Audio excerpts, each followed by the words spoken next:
وسلام على عباده الذين اصطفى أما بعد فقد روي عن صخبرة ابن الأزدي رضي الله عنه أنه قال قال رسول الله صلى الله عليه وسلم من طلب العلم كان كفارة لما مضى أو كما قال عليه الصلاة والسلام আমরা আল্লাহ পাকের নামে সাহায্য চাহিয়া বিসমিল্লাহ দ্বারা এবং দোয়া পড়িয়া এই সবক শুরু করলাম। এই মাদ্রাসা কি দারুল উলুম লিল বানাতের চলতি শিক্ষা বছরের সবক শুরু হইল আনুষ্ঠানিক দোয়ার মাধ্যমে। যারা এখানে ভর্তি হয়েছেন, পড়া শুরু করলেন, তারা নিজেদেরকে ধন্য মনে করবেন, আল্লাহ পাকের শুকর আদায় করবেন। আলহামদুলিল্লাহ, আলহামদুলিল্লাহ, আলহামদুলিল্লাহ। আপনাদের মতো বহু মেয়ে বাংলাদেশে আনাচে কানাচে ভরা, যারা এরকম দ্বীনি ইলম শিক্ষা কেন্দ্রে মাদ্রাসায় আসতে পারে নাই, ভর্তি হইতে পারে নাই, ইচ্ছাও নাই, মানসিকতাও নাই, এমনকি বললেও তারা আসতে রাজি না, অনাগ্রহী। আর সেই তুলনায় ফিতনার যুগে আল্লাহ তাআলা আপনাদেরকে এখানে আনছেন। আপনারা আছেন জান্নাতের পরিবেশে, জান্নাতের বাগানে, আর তারা আছে বাকিরা জাহান্নামের পরিবেশে, জাহান্নামের আগুনে। বাইরের পরিবেশে ইজ্জত, সম্মান এবং সতীত্ব ইত্যাদির হেফাজতের গ্যারান্টি নেই, নিরাপত্তাও নেই। এখানে আল্লাহর ফজল ক্রমে মাদারিসগুলির মধ্যে ইজ্জত, সম্মান, ইফফত, সতীত্ব রক্ষার গ্যারান্টি আছে, আল্লাহ তাআলার ফজল করম, এবং জানের নিরাপত্তা আছে। বাইরের জগতে যারা থাকে, বিভিন্ন কাজে মশগুল, তারা এমন সব নোংরা চিন্তা চেতনার মধ্যে লিপ্ত থাকে যা ভাষায় প্রকাশ করা মুশকিল। আপনাদেরকে আল্লাহ এমন কাজে লাগায় রাখছেন, আপনারা ওইসব নোংরা চিন্তা করার সুযোগই পান না। দয়া করে আল্লাহ তাআলা আপনাদেরকে ওই নোংরামি চিন্তা চেতনার থেকে বাঁচায় দিয়েছেন। এটা আল্লাহ পাকের বহুত বড় দয়া, এহসান, মেহেরবানি। যেই নারী, যেই পুরুষ, যেই নারী আল্লাহ পাকের বান্দা বান্দি, নবীর উম্মত, নিজেকে নোংরা চিন্তা থেকে মুক্ত রাখে, সে আল্লাহ পাকের ওলি, আল্লাহর বন্ধু, আল্লাহ তাআলার আপন জন। আল্লাহ তাকে খুব ভালোবাসেন এবং তার দিল জিন্দা থাকে, মুর্দা হয় না। আর যে নোংরা চিন্তা করে, তার দিল মুর্দা, জিন্দা হয় না, সে আল্লাহ পাকের আপন হইতে পারে না।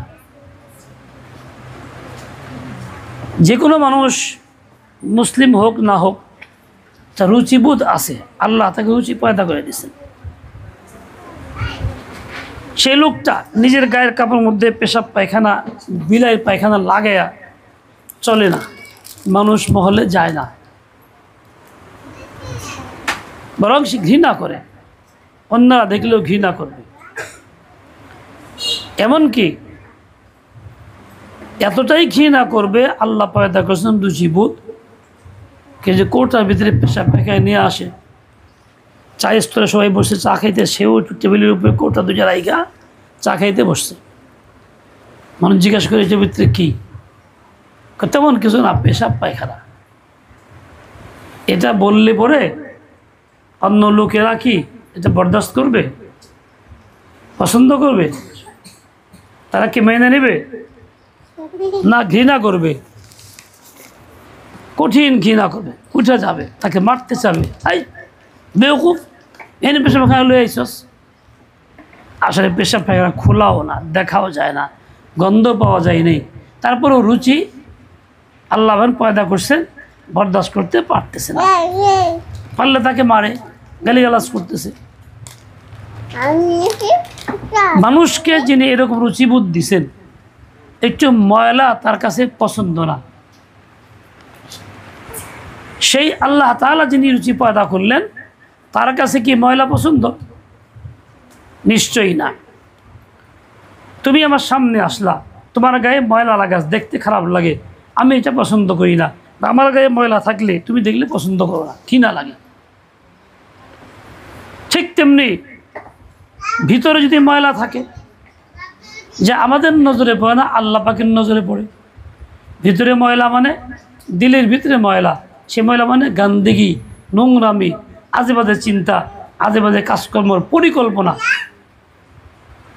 চরিত্রহীন কাজের পরিকল্পনা, যেগুলি মানুষ করে, নোংরা কাজগুলি চোখ দিয়ে দেখে, মোবাইলে, নেটে, আর ওইগুলি মনের ভিতরে খালি ঘুরতে থাকে, ঘুরপাক খায়। তাহলে এই নোংরা চিন্তা মনের ভিতরে থাকলো, এর দ্বারা মনটা নাপাক হইল। পেশাব পায়খানা জহির নাপাক দ্বারা দেহ নাপাক হয়, ওই চিন্তা চেতনায় নোংরামি থাকলে পরে দিল নাপাক হয়। দেহ ধোয়া যায় বাইরের পানি দিয়া, সাবান দিয়া পরিষ্কার পরিচ্ছন্ন করা যায়, কিন্তু দিলটা বাইরের পানি দিয়া ধোয়া যায় না। দিলের নোংরামি ধুইতে হয় কিসের দ্বারা? বলে আল্লাহ পাকের ভয়ে, চোখের পানির দ্বারা, তওবার দ্বারা। আল্লাহর ভয় ভীতি যখন চোখে অন্তরে আসে, চোখে পানি আসে, চোখের পানির দ্বারা ওই নোংরা ময়লাগুলি ধুয়ে যায়।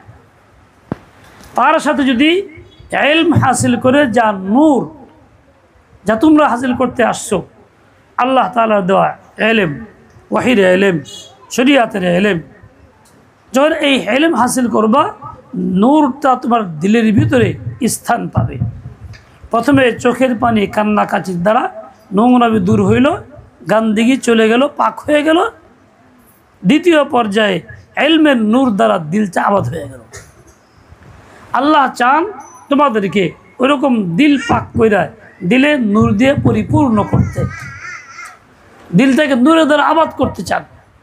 তাই তো আল্লাহ তাআলা তোমাদেরকে এই সকল ফিতনার যুগে সমস্ত ঝামেলা, পরেশানি, ফিতনা থেকে মুক্ত অবস্থায় এখানে আনছেন, ইলম শিখানোর জন্য, ইলম দেওয়ার জন্য। ইলম দেওয়ার মালিককে আল্লাহ, ইন্নামা আনা কাসিমুন ওয়াল্লাহু ইউতি। রাসূল আকরাম সাল্লাল্লাহু আলাইহি ওয়াসাল্লাম বলেন, আমি তো বিতরণ করি, বলি, তোমাদেরকে দেই, শোনাই, কিন্তু আল্লাহ মূলত দেন। ধারণ করার ক্ষমতা যার যেরকম আছে সে সেরকম নেয়, আল্লাহ থেকে চায় নেয়। কান তো দুইটাই আছে, শুনতেছ সবাই, বুঝতো সমান না, কুওয়াত হাফিজাও সমান না। আল্লাহ কাউকে বেশি, কাউকে কম দেন। তোমার আমার কাজ হইল আল্লাহ থেকে ওরকম নেওয়ার জন্য আপ্রাণ চেষ্টা করা। দুইটা কথা হইল, দিল ময়লা হয় নোংরা দ্বারা, নোংরামি কাজকর্মের দ্বারা, নোংরা চিন্তা চেতনার দ্বারা। ওই ময়লা দূর হয় চোখের পানি দ্বারা। ময়লা দূর হয়ে গেল, দিল খালি থাকলো, ওটাকে আবাদ করতে হবে। আবাদ করবা কিসের দ্বারা? ইলমের দ্বারা, ইলমের নূর দ্বারা। আল ইলমু নূর ওয়াল জাহলু যুলমা। ইলম হচ্ছে নূর, ইলমের বিপরীত জাহালত, মূর্খতা হচ্ছে যুলমাত বা অন্ধকার। ঘরের ভিতরে বাতি থাকলে মনে একটু ভালো লাগে, শান্তি থাকে। হঠাৎ বাতি নিভে গেলে আর 1 ঘন্টা ফিরে না আসলে অন্ধকারের মধ্যে, যদি নিজের বসবাস করা সব জানি, কোন কোনায় কি আছে না আছে, তারপরেও কি শান্তি লাগে না অশান্তি লাগে? কি কও তোমরা? অন্ধকার ঘরে কি শান্তি লাগে না অশান্তি লাগে? তোমার দিলটা আল্লাহ তাআলার তৈরি একটা ঘর, আল্লাহ পাকের আরশ। যতক্ষণ তুমি ইলমের নূর দ্বারা পরিপূর্ণ করবা, আল্লাহর নামের নূর দ্বারা পূর্ণ করবা, মারিফাতের নূর দ্বারা পূর্ণ করবা, তো ঘরটা তো উজ্জ্বল থাকবে, আলোকময় থাকবে, ওই ঘরে শান্তি থাকবে, পরেশানি হবে না। আর যদি উল্টো হয়, দুনিয়ার বাতি চলে গেলে যে অন্ধকার হয়, ঠিক তোমার দিলের নূর চলে গেছে, এলেম চলে গেছে, গুনাহে জড়ায় গেছো, তাহলে ওই দিলটা এখন নূরবিহীন হওয়ার কারণে অশান্তি তার মধ্যে বিরাজ করে। এই জন্যই আহলে এলেম ছাড়া কোনো মানুষের দিলে শান্তি নেই। যত বড় ব্যবসায়ী হোক, চাকরিজীবী হোক, অফিসার হোক, যত কিছু হোক না কেন, এলেম নাই, আমল নাই, এলমের নূর নাই, তার মধ্যে শান্তি নেই। দুনিয়ার হাজার আসবাব থাকলেও শান্তিটা তার মধ্যে নেই। আর যে এলেম শিখে গুনাহ ছেড়ে দেয়, সেই লোকটার ভিতরে এমন শান্তি নূর থাকে যা অন্যরাও কল্পনাও করতে পারবে না। এমন সুকুন, এমন শান্তি আল্লাহ তাআলা দিয়ে দেন। তোমাদেরকে আল্লাহ এলেম দিয়েছেন ওইরকম শান্তি দেওয়ার জন্য, নূর দ্বারা ঘরটাকে পূর্ণ করার জন্য। তুমি আল্লাহ পাকে দেওয়া এলমের এবং নূরের কদর করো, সময় নষ্ট করো না। তোমার এই যে মেহনত এলেম শেখার জন্য করা লাগবে, তুমি বাড়ি থেকে আসছো, আপনজন থেকে দূরে সরে আসছো, এখানে কেউ থাকবা, বডিয়ে খাইবা, পড়াশোনা এখানেই করবা, মন মতো সব কিছু হবে না, মনের বিরুদ্ধেই ঘটবে। এই যে মনের বিরুদ্ধে ঘটতেছে, তুমি মনের মোকাবেলা করে এখানে রয়ে গেছো গা, তাহলে তুমি সত্যিকার অর্থে মুজাহিদ হিসাবে আসো, জিহাদের ময়দানে আসো। মুজাহিদ যেমন দ্বীনের জন্য জিহাদ করতে গেলে সমস্ত ভোগবিলাস সব ছেড়ে দিয়ে যায়, আপনজন ছেড়ে দিয়ে যায়, আল্লাহর ফয়সালা হলে শহীদ হয়, না হলে ফিরে আসে। তুমিও তো এলেম শিখা ফিরে যাইবা নিজের ঘরে, বাড়িতে, নিজের কওমের কাছে। তাহলে তুমি তো এরকম হইলা মুজাহিদের মতো।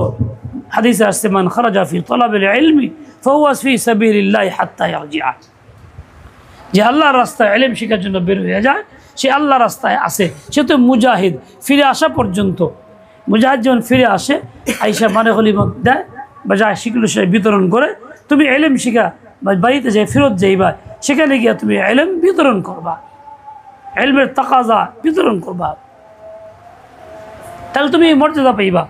এখন তোমার যে কষ্ট লাগে, মনের বিরুদ্ধে চলতে হয়, মন মতো খাওয়া যায় না, মন মতো শোয়া যায় না, উঠে পড়তে হয়, কোরআন তিলাওয়াত করতে হয়, বিভিন্ন যায় ঝামেলা থাকে, এর মধ্যেও তোমাকে পড়তে হয়, কষ্ট করতে হয়, কষ্ট কষ্ট কষ্ট।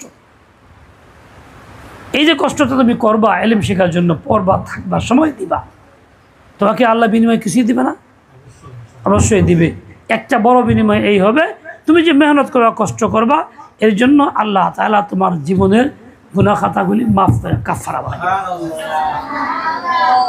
এটা একটা বড় বিনিময় তোমার জন্য। শুধু তাই না, তোমার জন্য আরও বিনিময় আছে। তুমি ইলম শিখবা, কষ্ট করবা, মেহনত করবা, যে তুমি নিজে গুমরাহ থেকে বাঁচবা, তোমার উসিলা আরও আল্লাহর বান্দাদেরকে আল্লাহ গুমরাহের থেকে বাঁচাবেন। তাহলে ইলম তোমার গুমরাহের থেকে বাঁচার জন্য ওসিলা, হেদায়েতের ওসিলা। ইলম যখন আল্লাহ দিবেন, বুঝতে হবে ভুলভ্রান্তি করলেও আল্লাহ তাআলা মাগফিরাতের ফয়সালাটা করাই দিবেন, অন্যের জন্য এই গ্যারান্টি নাই। তুমি আর কি পাইবা? ইলম যখন হাসিল করবা, তুমি একটা বড় নিয়ামত এই পাইবা, আল্লাহ তো খুশি হবেন। তুমি আল্লাহর কাছে দিল দিয়া যখন খুশি চাইবা, আল্লাহ পাক তাই তোমাকে দিবেন। আমার জীবনে আল্লাহর মেহেরবানিতে এরকম ঘটনা কমই আছে, চাইছি আর পাইনি, চাইতেছি পাইতেছি, চাইতেছি পাইতেছি, বারবার চাই, বারবার চাই, বিরক্ত না, যে চাইলাম হইল না, দোয়া কুল হলো না। আল্লাহ তাআলা এমন নগদ নগদ জিনিস দেন যে কল্পনাও করা যায় না।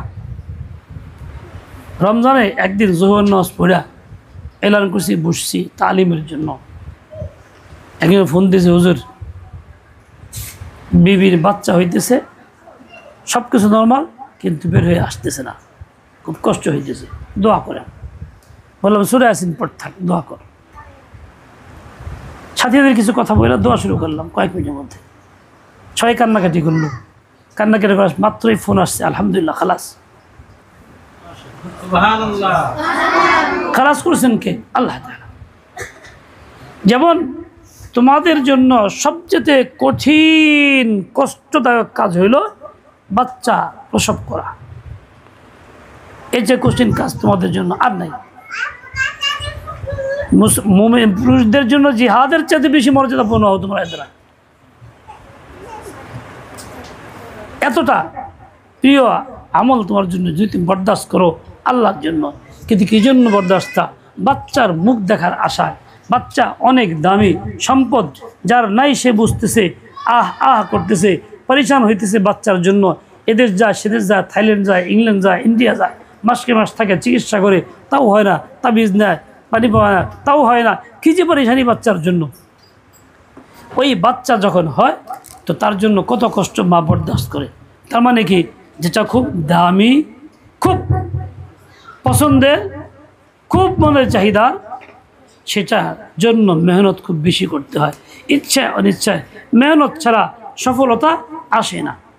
তুমি এলেম শিখবা, তোমাকে এই এলেম দ্বারা আল্লাহ সম্মান ইজ্জত সব কিছু দিবেন। কখন? যখন তুমি মেহনত করবা, মুজাহাদা করবা, গুনাহ থেকে মুক্ত হইবা, সহি তরিকা এলেম শিখবা, তোমাকেও আল্লাহ ওইরকম মর্যাদাই দিবেন।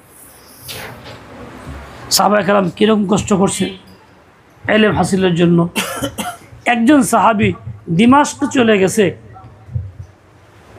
400-500 কিলো হাইটে গেছে, বাউট নিয়ে গেছে একটা হাদিস শেখার জন্য। মক্কা থেকে 450 কিলো গেছে একটা হাদিস শোনার জন্য।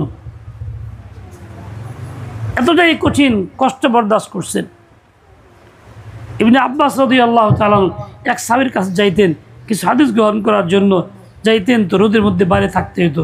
সাহাবী আরাম করতেছে, উনি বাইরে বসে রয়েছে, দরজা আওয়াজ দেয় না। যখন উনি স্বেচ্ছা বেরোবে তখন তিনি শিখবেন। দীর্ঘ পথ হাইটে গিয়া রোদে কষ্ট করতেছে। একদিন বলতেছেন, আপনি কষ্ট করে আসছেন কেন? বলে, একটা হাদিস শোনার জন্য। প্রথম তো আপনি খবর দিলেই তো হইতো, আপনি আল্লাহর নবীর চাচতো ভাই।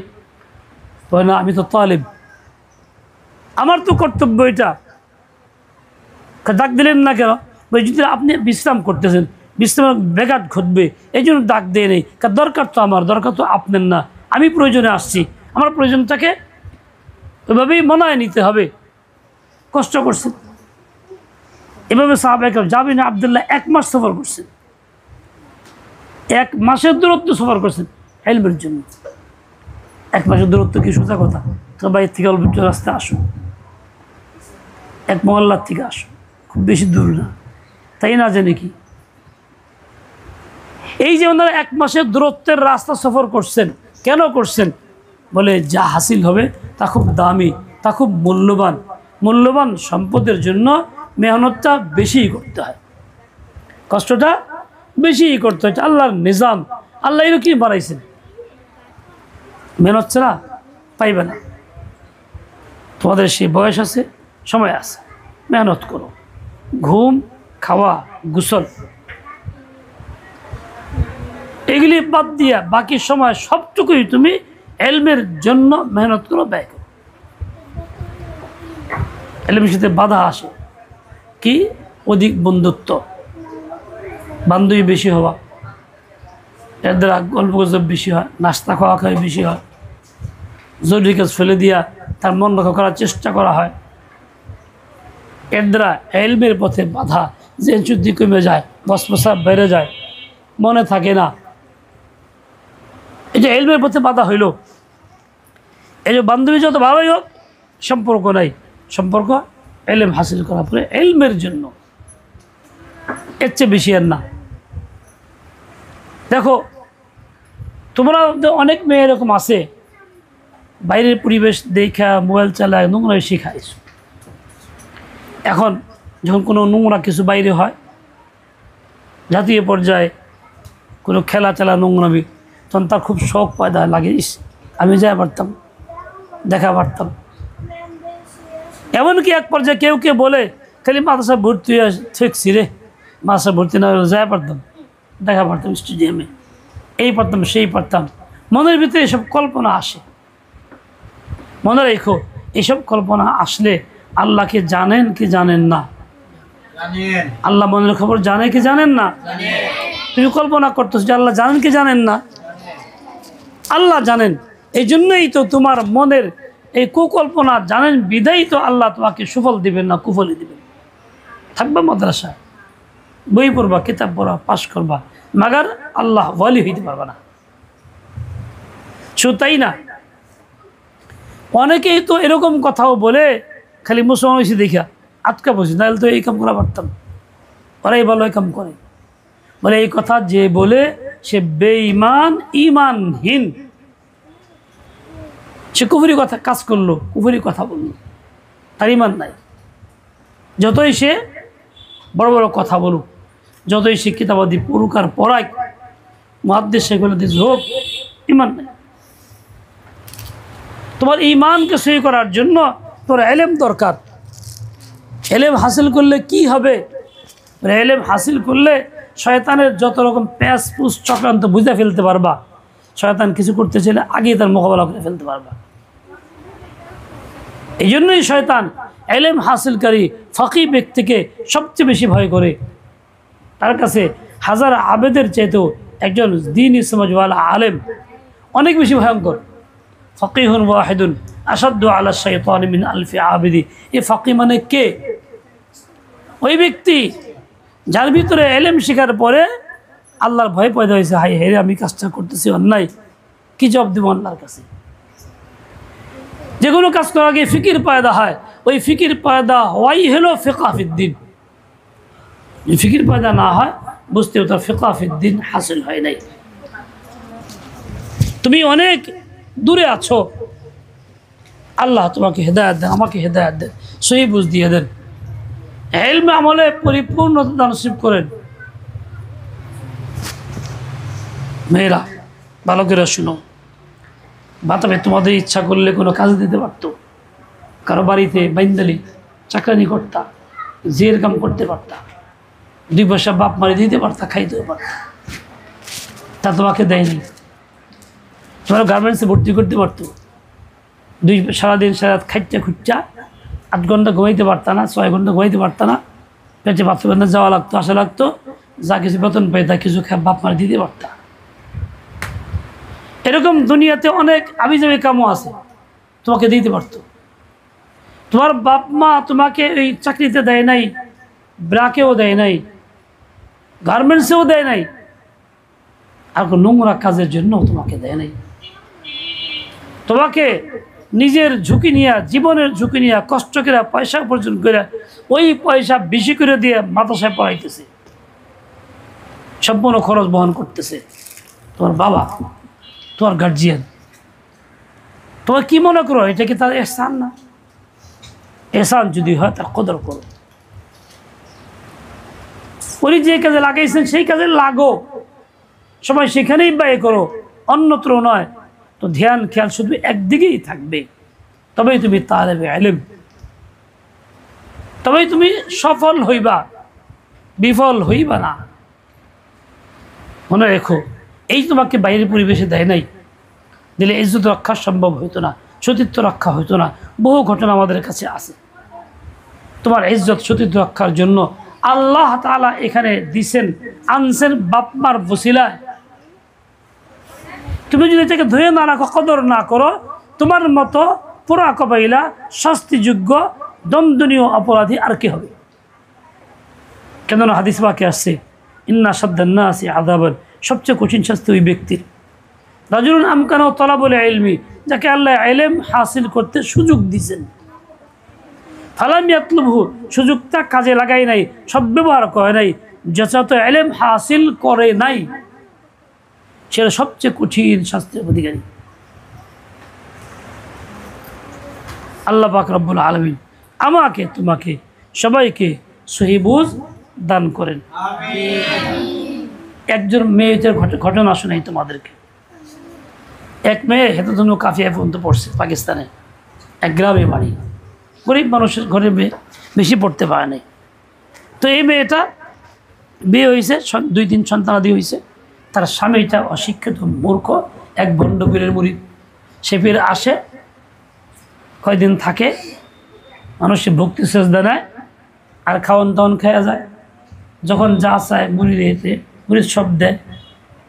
ওই ভাইরা আসছে, মুরিদ পরিচয় করেছে আমার বউ, পরে কেছে এইটা আমার পিসাব, আইলে বেলা যখন যা চাই দিবা, ফেরত দিও না। তো মুরিদ থাকা অবস্থায় পিসাব খাওয়া দাওয়া করে চলে গেছে এলাকায়। মুরিদ বাড়িতে ছিল না, 1-2 দিন পরে সফর থেকে ফেরত বাড়ি যাচ্ছে। তার টার্গেট হলো একটা ছাগল আছে, বকরি, দুধাল বকরি, খুব টার্গেট এসে নিয়ে যাই, বলাই আছে চাইলে দিয়ে দিও। যখন পিসাব আসে চাইছে, এবারে এলা কই বাড়তে না, কোথায় আমি তো যাইতেছি, বকরিটা আমার দিয়ে দাও। এখন এই কাফিয়ে পড়ুয়া মেয়ে একটুখানি এলেম হাসিল করছে, একটু নূর পয়দা হয়, তাই তার চিন্তা কীরকম, যে কেমনে এখন তারাই জিনিসটা দিব না। সে করতেছে কি, একটা ঢেকির মনে আইনা হাতে নিয়ে আইনা দৌড়ানি, আয় ছাগল দিই, দেখতে বেটা দৌড়। এখন যতই যা ডাকে, আসো আসো তাড়াতাড়ি নিয়ে যাও, আসো, বেটা আরো দৌড়ায়। এর মধ্যে বাড়ি আর আইস, কি হয়েছে, পিসাব দৌড়ায় কে, কয় পিসাবের ঢেকির মনুইটা চাইছিল, আমি দিতে দেরি হয়েছি, দৌড়াই যেতেছি। এখন বেটা মনে লয়ে কয়, হুজুর আসেন, হুজুর পিঠ পিসাবকে লেগে লয়ে যান, দৌড়ায় আর ডাকে। বেটা মনে করে যে আইতে যে মার দিব আমার, এই বেটা সুবিধা, বেটা আরো দৌড়ায় যায়। সামান্য এলমের আলোর কারণে ওই জাহেলে হটায় দিছে, খপ্পরে পড়ে নাই, ছাগলও দেয় নাই, ইমানও বিক্রি করে নাই। ওটুকু এলেম না থাকলে কি হইতো, ছাগলও বিক্রি হইতো, ইমানও যাইতো। তাহলে তোমাকে ইমান রক্ষা করার জন্য এলেম হলো বড় ওসিলা, বড় ওসিলা, বড় ওসিলা। তাই তুমি ইমান রক্ষা করতে পারবা এর দ্বারা। আরও শত ফায়দা উপকারিতা এর মধ্যে তোমার জন্য আছে। আল্লাহ তোমার ফায়দাই চান, ফায়দাই চান। এই ফায়দা উপকার তুমি হাসিল করো, একদম সময় নষ্ট করো না। আল্লাহ পাক তৌফিক দেন, কবুল করেন, কাউকে মাহরুম না করেন। ইমান নষ্ট হয় কিসের দ্বারা? অনেকগুলি কাজের দ্বারা। ইসলামের কোনো হুকুমকে অপছন্দ করলে, ঘৃণা করলে ইমান নষ্ট হয়। মেয়েদের ইমান খুব তাড়াতাড়ি নষ্ট হয়। কেমনে? স্বামী দ্বিতীয় বিয়ে করে বা করতে যায়, তাহলে ইমান নষ্ট করে গালিগালাজ কইরা, হ্যাঁ আর কিছু পায় নাই, শয়তানি বেহায়াজানি কহনকার, চরিত্র খারাপ, বিয়ে করতে গেছে, চরিত্র খারাপ লোক বিয়ে করে বেশ্যাখানায় যায়। যে ভালো হেই না বিয়ে করে, হ্যাঁ করে চরিত্র খারাপ, তো বিয়েটা চরিত্র খারাপ কথা বললো, বিয়েটাকে খারাপ বললো, হালালটাকে খারাপ জানলো, ইসলামের হুকুমটাকে খারাপ জানলো, ইমান থাকলো নি, হুরকা বললো হে বেমান। ইমান নষ্ট হয়। বিপদ আপদে পড়লে পরে আল্লাহ যে চোখে দেয় না, খালি সব বিপদ খালি আমারই, আমি কারো ক্ষতি করি নাই, বাস দিল আল্লাহরে গালি, দোষ লাগে, আল্লাহ চোখে দেয় না। ইমান থাকলো নি? থাকলো না। এভাবে কুফরি কথা বইলা সমর্থন কইরা ইমান নষ্ট করে, ধর্মনিরপেক্ষতা সমর্থন করে ভোট দেয়, বাপ মা সুদ দেয়, সবাই নামাজ কালাম পড়ে, কপালে সিজদার দাগ আছে, উমরা করে, ধর্মনিরপেক্ষতার পক্ষে ভোট দেয়, মানে কুফুরকে পছন্দ করে, সমর্থন করে, বেঈমান হয়ে যায়। আবার কেউ সকল ক্ষমতা উৎস জনগণ এই কথার পক্ষে থাকে, সমর্থন করে, ভোট দেয়, ইমান নষ্ট করে। এরকম ইসলামের বহু আহকাম আছে যেগুলিকে অপছন্দ করে করে ইমান নষ্ট করতেছে, ইমান নষ্ট করতেছে। যারা মোবাইল দেখে, নেট চালায়, নোংরামি দেখে, মনে মনে চিন্তা করে কয়, বান্ধবী একে কয়, ইস কত সুবিধা হবো, খালি মুসলমানরা ঠিক ছিঁড়ে, নাহলে আমরা এই যে করা পারতাম। তাহলে ওই নোংরা কাজটা সে করতে চাইতেছে, মুসলমান হওয়ার দ্বারা নিজেকে ঠকছে ভাবতেছে, বলে সে কাঠ্টার বেঈমান, সে তালাক প্রাপ্ত হয়ে যাবে, স্বামীর থেকে বিচ্ছিন্ন হয়ে যাবে। এভাবে ইমান নষ্ট করতেছে। এই সব বিষয় না জানলে ইমান নষ্ট হবে। যখন তুমি জানবা, তুমি হেফাজতের ব্যবস্থা তোমার হবে। আল্লাহ তাআলা সহি বুঝ দেন, আমলের তৌফিক দেন। ওয়া সাল্লাল্লাহু তাআলা আলা নবিয়িল উম্মি। আলহামদুলিল্লাহি রাব্বিল আলামিন। মাওলা করিম রহম করম করুন, মাফ করে দেন। ইয়া আল্লাহ, ইয়া রহমান, ইয়া রহিম, ইয়া নাসির, ইয়া আজিজ, ইয়া মুগনি, ইয়া সামাদ, ইয়া হালিম, ইয়া ওয়াসিউল মাগফিরাহ, ইয়া যাল জালালি ওয়াল ইকরাম। আল্লাহ মানুষ ভালো মনে করে, পোশাককে ভালো দেখে, ভিতরের খবর জানে না আমি যে কত বড় বেআমল জাহিল মূর্খ। ইয়া আল্লাহ কেউ বুঝেও না, শুধাও না রাখে তোমার নেয়ামত, শুধাও না তুমি দিছো। আমি তো জানি আমার অবস্থা কি, আমি কত নালায়েক। আল্লাহ আমার নালায়েকি তুমি প্রকাশ করে দিও না, বেইজ্জতি করে দিও না, জোর ওখার না, লাঞ্ছিত বঞ্চিত করো না। আল্লাহ মাফ করে দাও, সবাইকে মাফ করে দাও। মাসুম বাচ্চারা আছে, শিশু বাচ্চারা আছে, যাদের তো কোনো গুনাহই নাই, যাদের উসিলে আমাদের সকলের দোয়া কবুল করো, ইলম আমলের জন্য কবুল করো। আল্লাহ দিলকে তুমি কবুল করো, ফিতনা ফাসাদ থেকে হেফাজত করো, শয়তানের খপ্পর থেকে, ফেরেব থেকে, মকর চক্রান্ত থেকে বাঁচায় দাও। ঈমান রক্ষা করার তৌফিক দাও, ঈমানকে তাজা করো, শক্তিশালী বানায় দাও। এ আল্লাহ দিলকে তুমি ফিরাইও না, তোমার থেকে হটায় দিও না। আল্লাহ তোমার জন্যই পাগল পারা বানা রেখো। ইয়া আল্লাহ সকল মুসলিম বিশ্বের সবার প্রতি রহম করো। ইয়া আল্লাহ মুজাহিদিনদের জিহাদে খুব হিম্মত দাও, তাদের খুব সাহায্য করো। ভারতে মুসলমান নির্যাতিত, আইন ওয়াকফ আইন সংশোধিত আইন সংশোধনের বিল পাস কইরা মুসলমানদের ওয়াকফের সম্পদ হরণ করার চেষ্টা করতেছে, বেইজ্জতি করতেছে, মারতেছে, খামাখা মামলা মোকদ্দমা দিয়ে অ্যারেস্ট করতেছে, কত রকম নির্যাতন। ও আল্লাহ তুমি কি পারো না এগুলি দফা করতে, প্রতিহত করতে? নিশ্চয়ই তুই পারো। সেকেন্ডের বিষয় মাত্র। ইয়া আল্লাহ তুই মুহূর্তের মধ্যে গেলে ধ্বংস করে দাও, সালিমদের উৎখাত করে দাও। ও আল্লাহ মেহরবানি করো, রহম করম করো। ও আল্লাহ ফিলিস্তিনের ভাই বোনরা কত মাজলুম, কত কষ্ট করতেছে, তার জায়গা নাই বসার, পালা নাই, ঘর নাই, বাড়ি নাই, বাচ্চা কাচ্চা নেই, বৃষ্টির মধ্যে তুফানের মধ্যে কত রকম দুরবস্থায়, খাবার নাই। তাদের সাহায্য করো, জালেম ইহুদিকে প্রতিহত করো, তাদের বিরুদ্ধে চালাইয়া দাও। ইয়া আল্লাহ মুসলমানদেরকে জীবিত করে দাও, জিহাদের জন্য প্রস্তুত করে দাও। বিশ্ব মুসলিমকে জিন্দা করো, আশপাশের রাষ্ট্রগুলির নেতৃবৃন্দকে তুমি প্রকৃত ঈমান নসিব করো, হামদর্দি বানায় দাও। আল্লাহ তাদের সাহায্যের জন্য আগে যাওয়ার তৌফিক দাও।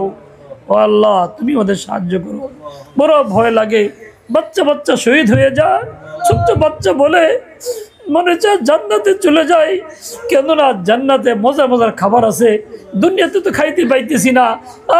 ওই বাচ্চা আমরা সুন্দর পরিবেশে এসির মধ্যে, ফ্যানের মধ্যে থাকতেছি, তারপর অলসতা করি। এক বাচ্চা মৃত্যু, সে বলতেছে কয়েকটা 9টা বাচ্চাই দুনিয়া থেকে বিদায় হয়ে গেছে বোমায়। বলতেছে বাবারা তোমরা যাও, আগে যাও, আল্লাহকে বইলো, রসুলের কাছে ফরিয়াদ কইরো, জানাই দিও যে আল্লাহ আমরা তো শহীদ হয়ে আসছি, কিন্তু মুসলিম ভাইয়েরা তারা গফলতের মধ্যে আমাদের সাহায্যে আগে আসতেছে না।